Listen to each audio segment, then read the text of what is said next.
Hello guys, good afternoon.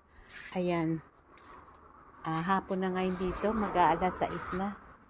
Pero tingnan nyo naman, tirik ang araw, oh. Oo, 5:45 na, pero tingnan nyo naman ang taas ng araw pa, oh. Ayan. Lalabas ako kasi ipapakita ko sa iyo or i-update ko kayo sa aking tanim noon na pak choy at saka celery. Ito na siya ngayon guys, oh. Ayan na siya. Ayan. Ayan, malaki na after 2 weeks. Ayan. Ngayon, ano ko na siya. Bukas, tanggalan ko na yung mga dahon niya sa ilalim sa baba. Yung mga malalapad kasi parang siksika na sila, no? Sana nga pala isa or dalawa lang tinanim ko dyan. Tinatlo ko kaya parang pag lumaki pala siksikan. Ayan.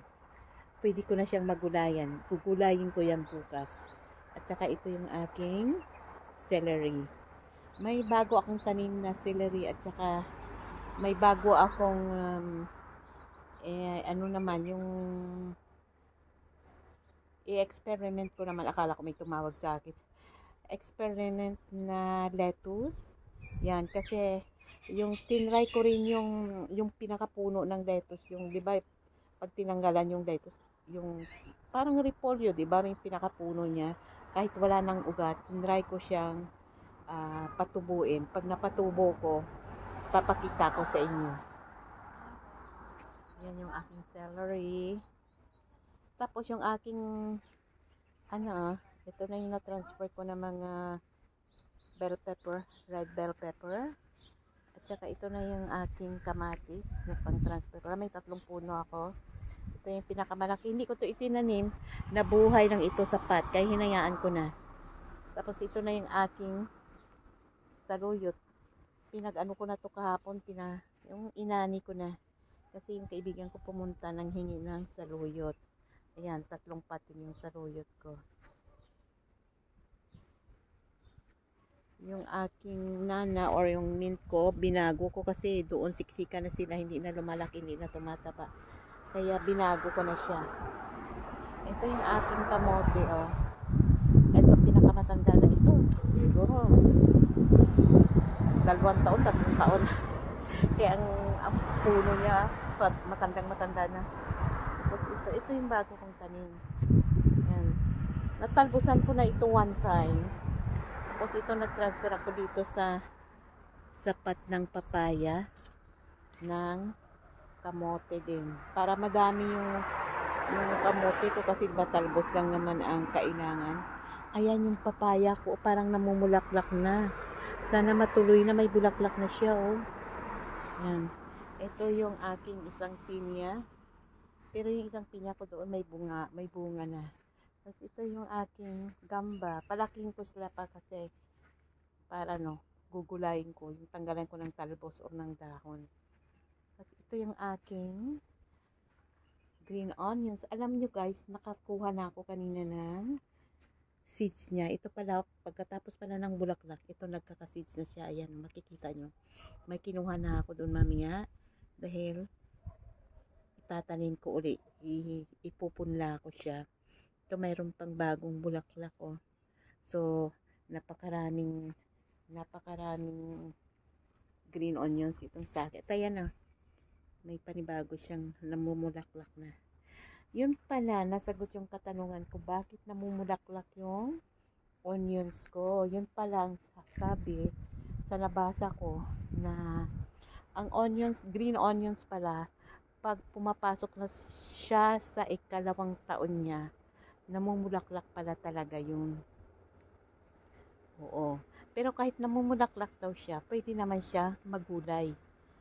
Pwede pa rin siya magulay, wala namang diferensya. Ano ba yun? Gulat ako. Akala ko may sumabog na.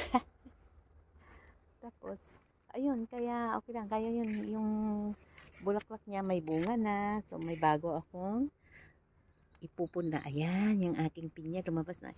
Yung bulaklak pala lang, yung bunga pala ng pinya pag lumabas, namumulaklak. Ayan, bali 3 na. Sana lumaki-laki naman siya ng kaunti. Tuwan-tuwa si Rina tuwing umaga at hapon. Pinupuntahan niya at tinitingnan niya yung bunga ng aming pinya. Ayan, ayan, ayan oh. Tirik na tirik yung araw. Mag-aalas 6 na. Tirik na tirik eh. So, yun lang guys, ang update ko sa aking garden, mini garden. So, sa mga susunod pa na mga araw, pag yung magiging successful yung pagpunla ko ng lettuce, magpapabili ako kay Rina ng lupa para magtanim ako ng mga lettuce. Damihan ko yung lettuce ko at saka yung pak choy. Kasi yun ang ginagamit namin halos linggo-linggo talaga. Bumibili kami ng pak choy, lettuce, celery, minsan celery kasi hindi naman kami palagi nagsi-celery. At saka ito, weekly din kami bumibili nito ng parsley. So kung makapagtanim ako dito, hindi na namin kailangan bumili linggo-linggo, di ba? Ano pa, yung healthy pa kasi alam ko na wala talagang gamot na nilagay.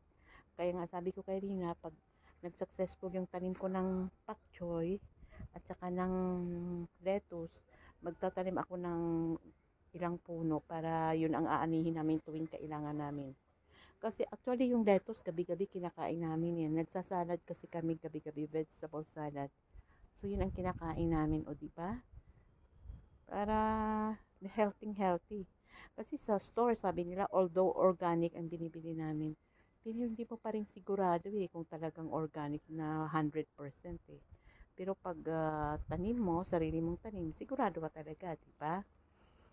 So yun na guys, itong pak choy ko bukas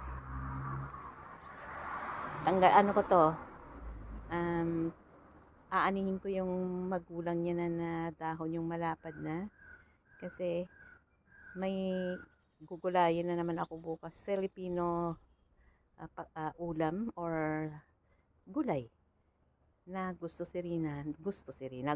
ni Rina. Kasi nakapagluto na ako nung nakaraang araw. Naubos na, hinahanap kung wala na daw or hindi pa daw ako nagluluto. Sabi ko, hayaan mo bukas, magluluto ako. At ang isasahog ko ito, aanihin ko na. Actually, itong parsley, naani ko na to kaninang maga. Yung pinaka matandang sanga niya na, kinuha ko na kahapon ng hapon, kinuha ko, tapos kaninang maaga niluto ko na sa itlog. Omelette ako ng itlog na may parsley. Yun ang kinain namin. Sabi niya rin ang sarap-sarap daw. Akala mo naman may pero hindi. Alam mo naman yung matanda natin, na-appreciate niya lang siguro yung luto ko na galing sa tanim namin. So yun lang guys, yun lang. Thank you so much for listening to me, and sa susunod i-update ko kayo kung ano nangyari sa aking lettuce. At saka ayun, may isa pa akong punong celery ulit kasi nakabili ulit kami ng isang puno ng celery. Ay para 2 puno ng celery. So hindi na talaga kami bibili kasi di ba pag magluto ka lang naman, kailangan mo lang naman 1-2 stalks ng celery. So tama na yan. Ang dadamihin ko talaga yung lettuce. Kasi minsan ginugulay ko rin ang lettuce maliban sa kumakain kami ng vegetable salad gabi-gabi. At saka yung pak choy. Yung talaga ang importante. Ang gusto ko pa sanang lutuin yung itanim yung spinach Kaso lang hindi ko alam kung paano itanim. Hindi siya nabubuhay ng tulad ng pak choy So kailangan talagang bumili ng seeds. Sabi nila na bibili daw kami ng seeds, pero hindi ko lang alam kung kailan kami may time pumunta. Kasi malayo yung bibilhan ng mga seeds at saka ng lupa. Malayo. It takes maybe 20-30 minutes na biyahe bago kami makarating doon. So yan lang guys. Pasok na ako sa bahay namin. Nag-iisa ako ngayon. Si Rina ay may laro. Hindi ako sumama. Kaya siya na lang naglaro. Ayan. Okay. So yun lang. Bye.